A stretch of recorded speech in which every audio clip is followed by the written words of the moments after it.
Dispersion of light is the process of splitting off of white light on refraction into many colors. It happens when light falls at certain angle on a glass prism.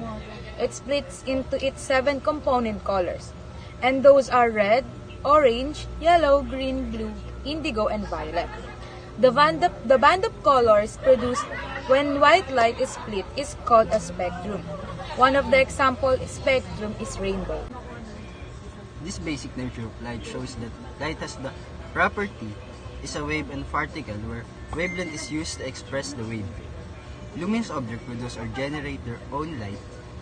Some examples of this are sun, fluorescent bulbs, and burning candles. Otherwise, non-luminous objects are things that cannot generate their own lights. In the other hand, see the light because the object falls to the own luminous. Object then is reflected and travel to our eyes. Lastly, remember that most of our light is encountered non-luminous an object and we can only see it because of luminous object. Law of refraction. Refraction defined as the normal to the interface of two media at the point of incidence that all lie at the same place. Here are examples of real-life refraction. Number 1. A swimming pool always looks shallower than it really is because the light coming from surface due to the refraction of light. Ang refraction of light ay ang pagyuko ng liwanag habang dumadaan ito mula sa isang daluyan patungo sa isa pa, tulad ng mula sa hangin patungo sa tubig o mula sa hangin patungo sa salamin. Ang batas ng refraction ay kilala rin bilang Snell's law, ay naglalarawan ng kaugnayan sa pagitan ng mga anggulo ng saklaw at refraction at ang mga index ng refraktibo ng dalawang media. The second one is wave-particle duality.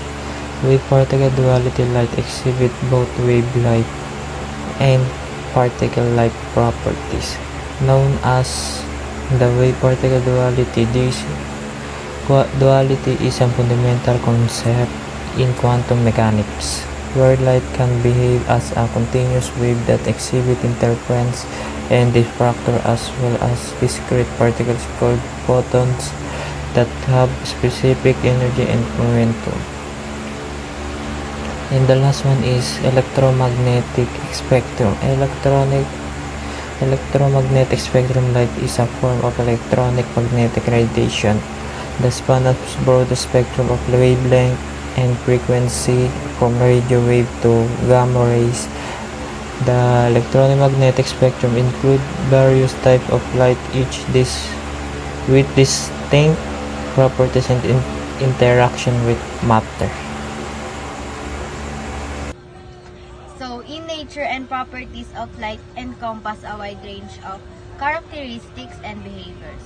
But here are the 3 key aspects. The first one is speed of light. Speed of light is one of the most fundamental properties of light, is its constant speed in a vacuum, denoted as c, which is approximately 299,792 kilometers per second, or about 186,282 miles per second. This universal speed limit for information and matter transfer plays a central role in physics and has profound implications for our understanding of space, time, and nature of the universe. Mathematically, Snell's law can be expressed as N1 since ratio N1 and equal to N2 since ratio 2. N1 is the refractive index to the incident medium. N2 is the refractive index of the refracting medium, and ratio 1 is the angle of incidence. Ratio 2 is the angle of refraction. The law describes how lights bend as it passes from one medium to another. And when the lights travel from a medium with a lower refractive index to a medium with a higher refractive index, it bends toward the normal, the line perpendicular to the surface at the point where the light enters. Conversely, when light travels from a medium with a higher refractive index to a medium with a lower refractive index, it bends away from the normal. Snell's law is fundamental in understanding phenomena such as refraction,